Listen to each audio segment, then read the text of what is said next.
Okay, so at this point, I'm going to welcome Dr. Lara Hansen and Dr. Jenny Hoffman to talk about their book, Climate Savvy, Adapting Conservation and Resource Management to a Changing World. Hi, guys. Welcome.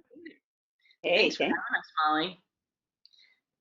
Today, we're going to share a little bit about our book, and then Molly's going to chat with us about it. But Jenny and I would like to begin with a reading from Climate Savvy. Welcome to Climate Savvy. Some excerpts and two voices. We are at a crossroads, or perhaps a traffic circle, of options about our future, including decisions about how we react to the reality of climate change. We must decide not only what to do about greenhouse gas emissions, but also how to respond to the myriad effects of climate change as they continue to manifest themselves around our planet. At some level, climate change merely emphasizes that nature is not static, a reality that has long been recognized by thoughtful individuals, but was not broadly integrated into conservation and management. Global warming is hitting us over the head with a message that we need to plan for change. Rather than bracing for it, perhaps we should think more like surfers, stay in touch with the ever-changing wave of ecosystems, social systems, and climate systems, and adjust our balance in response to the continuous input we receive. We will certainly wipe out, but we can get back on the surfboard and try again. Over time, we will feel comfortable surfing bigger and bigger waves, and we'll ride them longer and more smoothly. Climate change is a problem without boundaries. We cannot deploy existing approaches without alteration and expect success. Instead, we need to think like climate change, broadly across the landscape, further into the future, and without regard to sector-based approaches. We need to blow the sides off the box and look out to the horizon, appreciating both the magnitude of the challenge and the range of options it presents.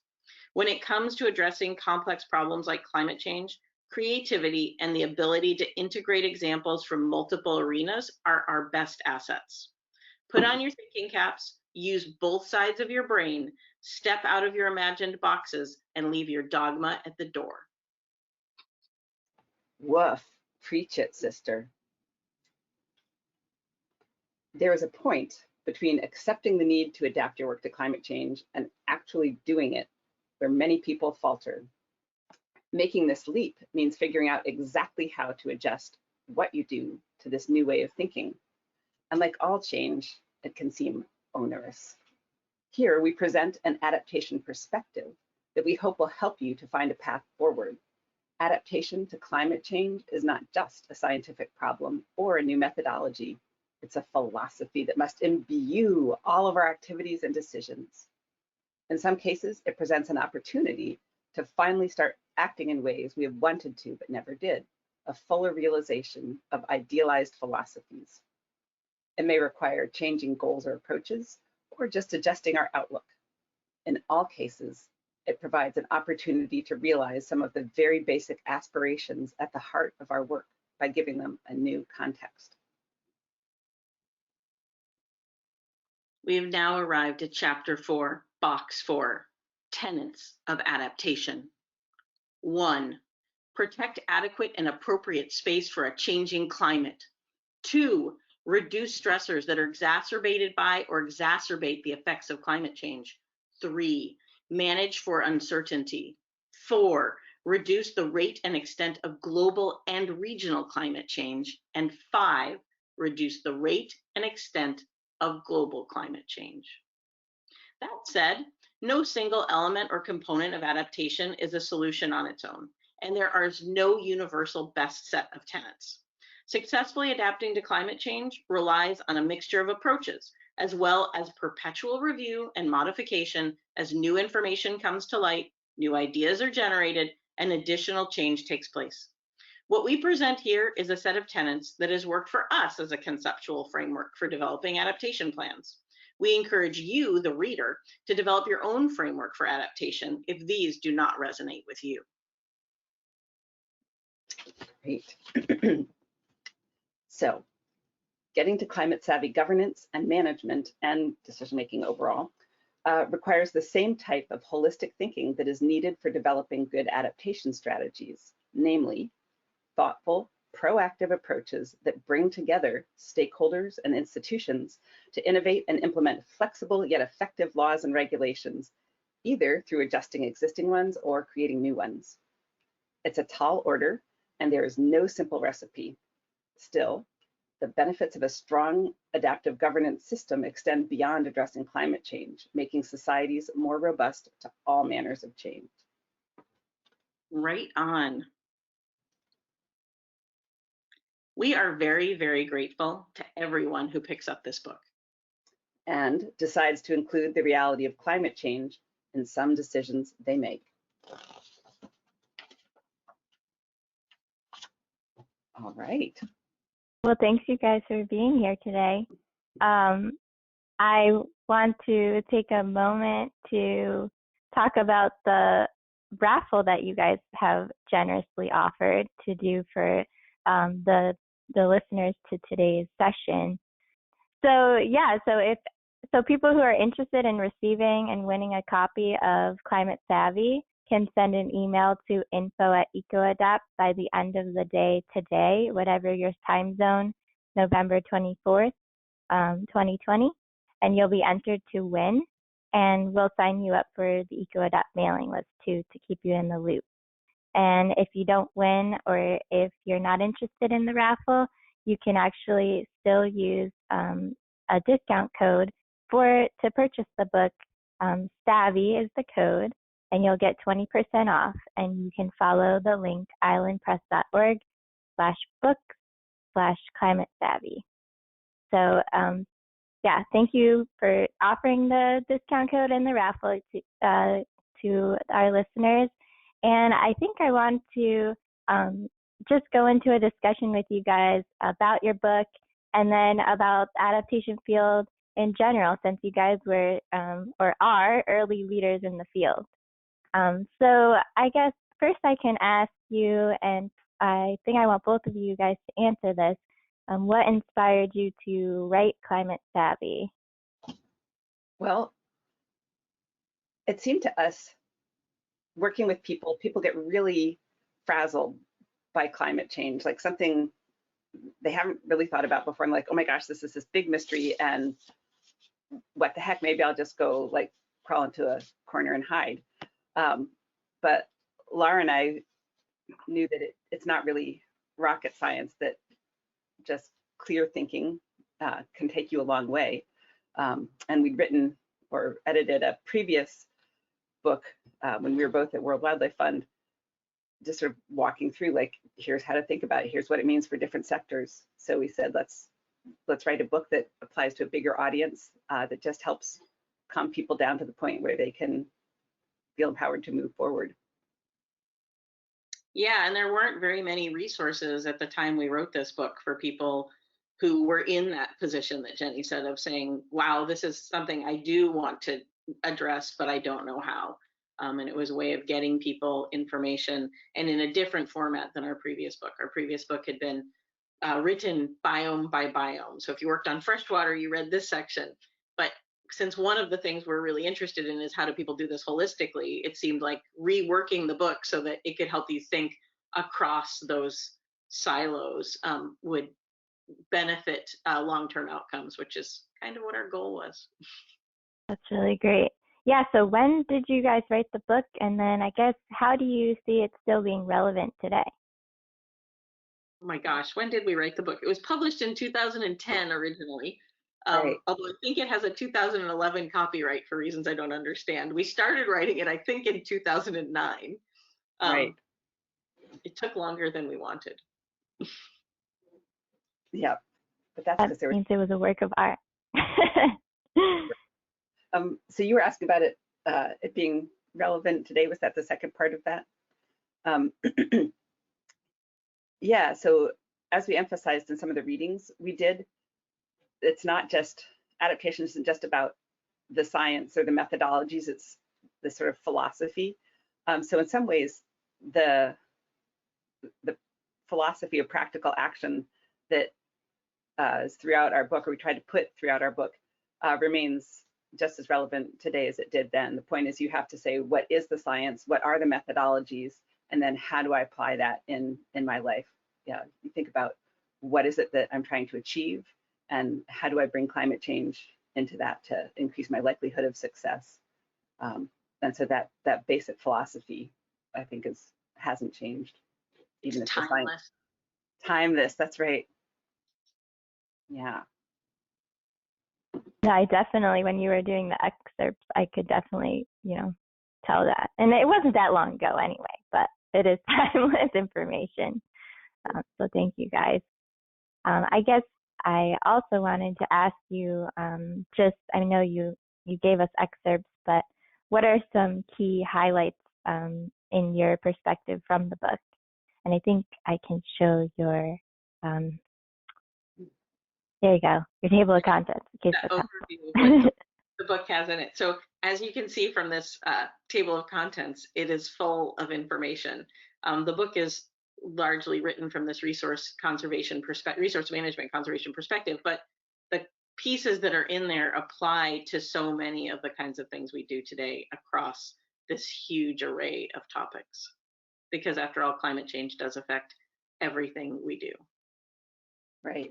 And you can see in the table of contents, well, it may not be clear because it's this long list of chapters, but so the first half of the book, we tried to come at it from the perspective of what the heck is this climate change thing? How do we think about vulnerability and reducing vulnerability to climate change? So it was this, what some practitioners would call a climate first approach for the first part of the book. It's like, my focus is climate adaptation. And then the second half of the book took it more from the perspective of, okay, I'm trying to do something that's not necessarily climate change adaptation, but I know I need to adapt what I do to climate change.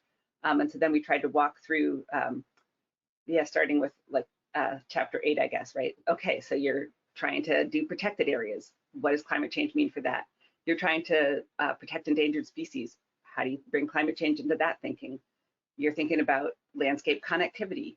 How do you bring climate change into that? So it's just kind of going through what are some of the common categories of actions that people are trying to take, or conservation or resource management problems they're trying to solve, and then how can you think about climate change as part of that? So that dual viewpoint. Something for everyone. Exactly. Yeah, that's really interesting. I like having the both sides of that. So I think I obviously highly respect you guys as a young person in the field. So I wanted to get your opinion or your perspective as early leaders in the field. What is your vision for adaptation into the future for the field itself? And then the second part of that is, how do you see youth and young adults fitting into that vision and contributing? Wow.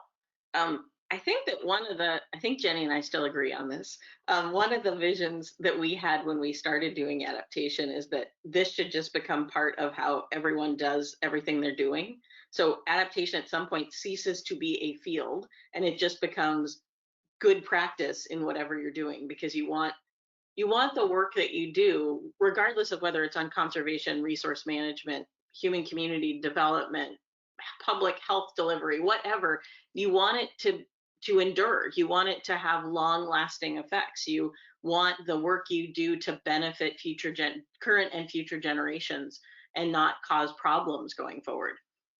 And to that end, working climate into everything so that it just becomes part of good practice is sort of the vision for where the field should go. It should cease to be a field and just start to be, oh yeah, we do that, because not doing that would be dumb. Right. And in terms of young people, I'm reminded of a story I read about when they first came out with sort of the modern kind of jets with like the really complex, I'm not a jet pilot, but the instrument panel. Cockpit controls? Right, cockpit controls, instrument panels. It was way more complex than any previous planes, and so they got like one of the best pilots to come out and try to fly it, and he crashed. Like, didn't die, he was fine. But they realized it was just, there was so much there that it was hard for a human being to grasp it all and successfully fly that plane. But now the planes that people fly all the time are even more complex than that, because we have learned, pilots have learned, not me clearly, that's just like, you just think at that level of complexity and it works. And so I feel like Lara and my generation, you know, we're those like early plane pilots, and a lot of people in our generation might have been like, oh, this is so complex, I'm going to crash this plane. Whereas for young people, I think a lot of them can handle a lot more complexity of thinking when it comes to climate change, or the fact that the world isn't static. I mean, boy, people coming up in recent years have ample evidence that the world isn't static. And so if that's a natural part of your thinking, then you can just fly the plane further and better than anyone before. So yes, I'm excited at this new generation of pilots. Yeah, and there's just been so much more information available for people to make part of their worldview, so that it's easier to figure out how to put it in, as opposed to having to learn a new worldview and new information at the same time, to Jenny's plain example. Right. And because one of the, like, I love like decision science and sort of that combo of like economics and psychology. And they talk about you know, ego depletion or decision fatigue, right? And it's really true. The more new information you're trying to bring in, and the more decisions you're trying to make, the more exhausted you get, and then you're just like, status quo, I don't care.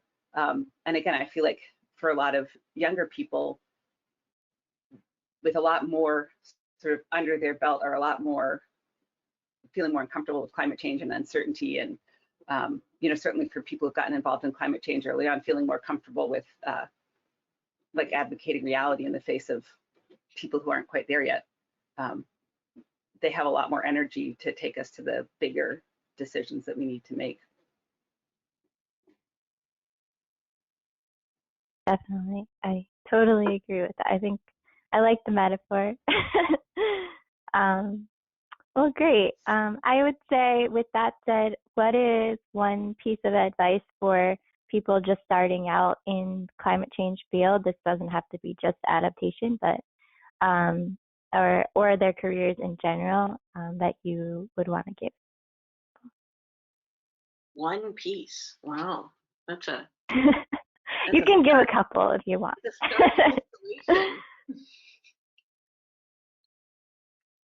Yeah. I mean, I guess one thing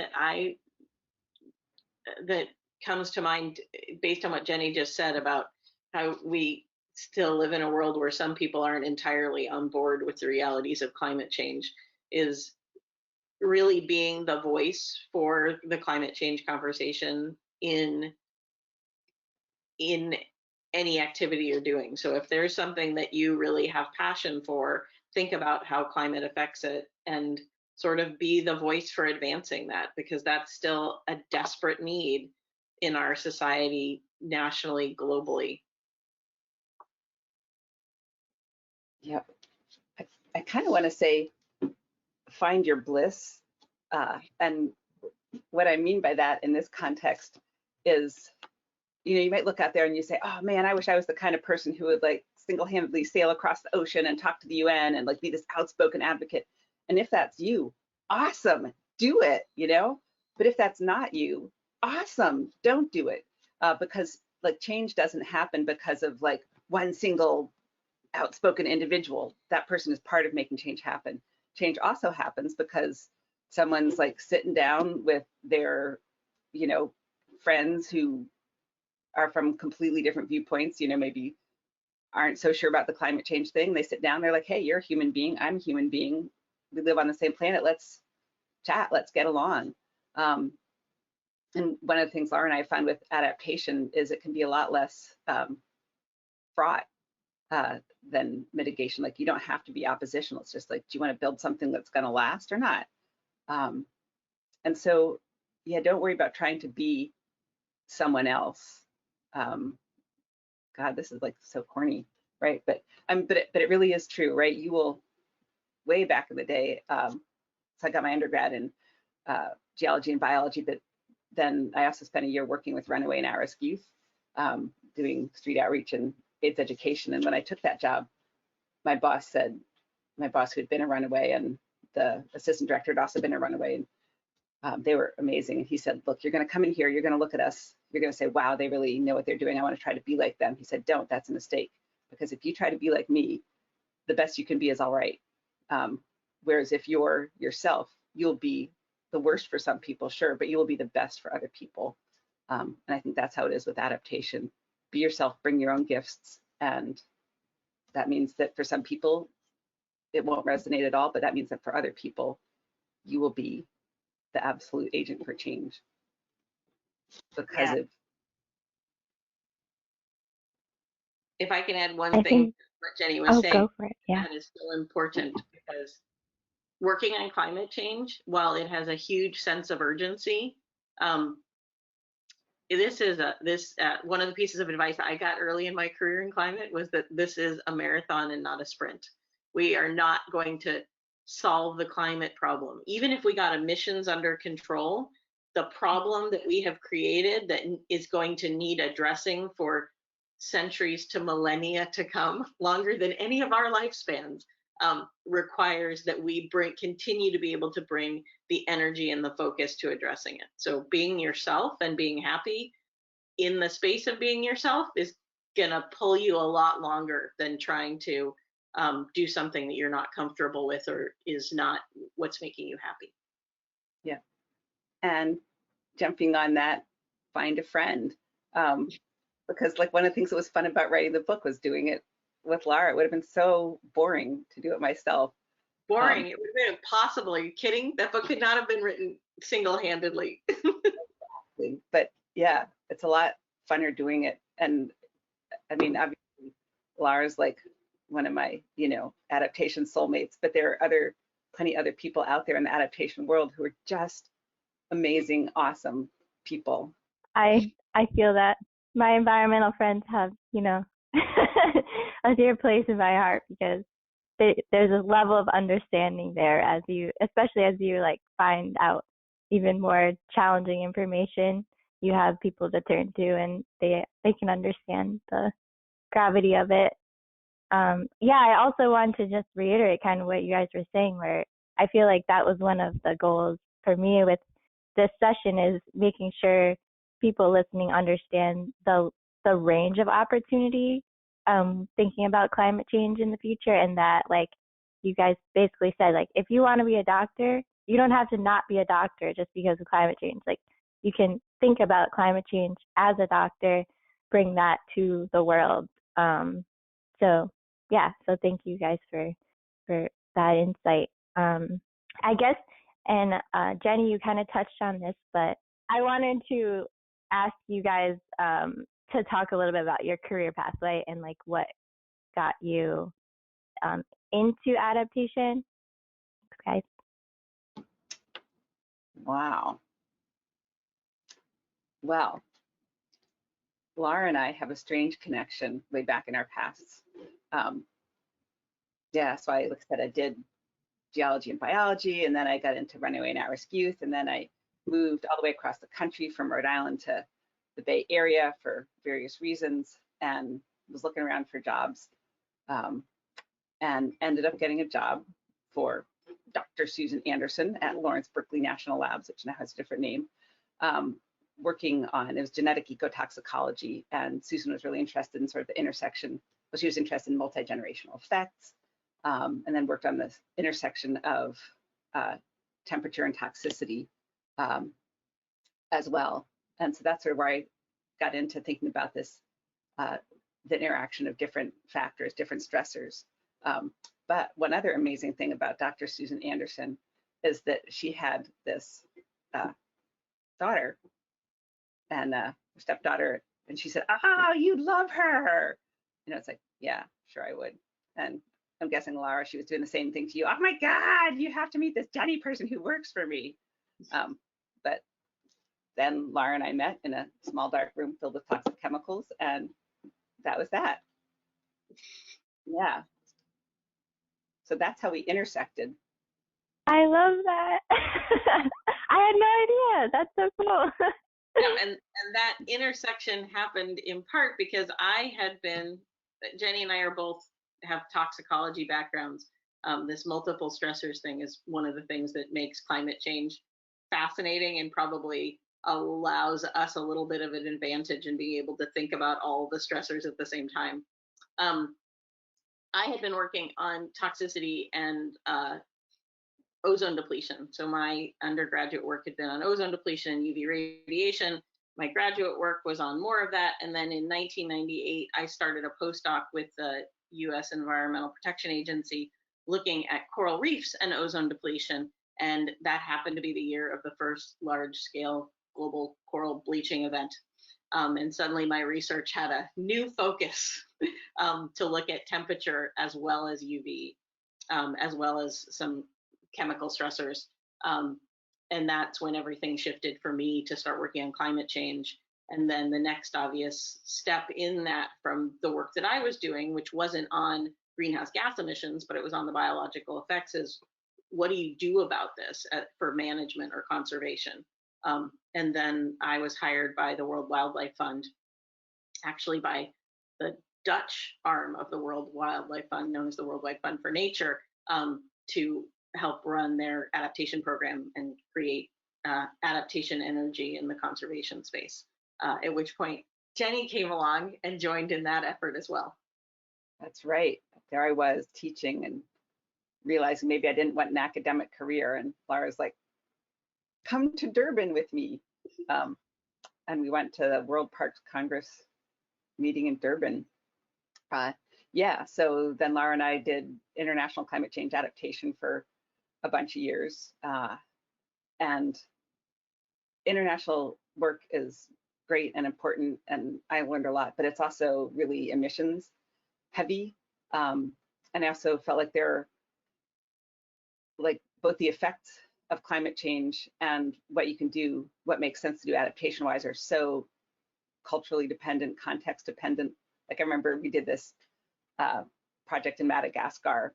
I ran the marine vulnerability assessment, and other people were doing terrestrial and sort of socioeconomic. And I was talking to someone who's like, yeah, in Madagascar, people, there's all this deforestation, and of course we don't want all the trees getting cut down, and people have to walk for miles to get wood, to make charcoal, blah, blah, blah. And we give them these great solar cook stoves so they don't have to chop down trees and walk miles for wood, and yet they don't use them when we're not there. I don't get it. And I talked to an American who'd married a Malagasy woman, and he said, well, it's because you can't burn your rice in solar cook stoves, and burnt rice water is kind of like the national drink of Madagascar, or at least it was then.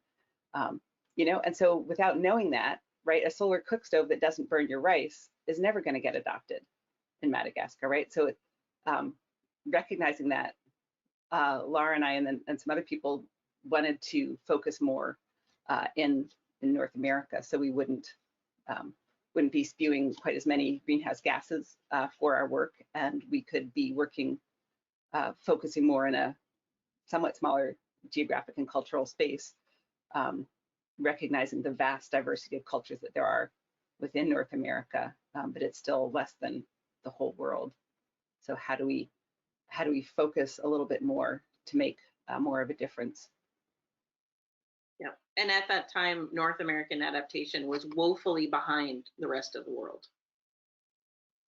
Yeah, it's kind of cool looking back then and hiring Rachel. Jessica, I was gonna say Rachel, our first employee, and I'm like, no, Jessica was actually our first employee, but she just seems like she was always there. So she was at WWF too. Exactly, she kind of came along with us. But yeah, just looking at CAKE, like back then, like climate adaptation knowledge exchange was just an idea, and then and where Jessica's taken that in the state of adaptation that Rachel was running, like that very first state of marine adaptation.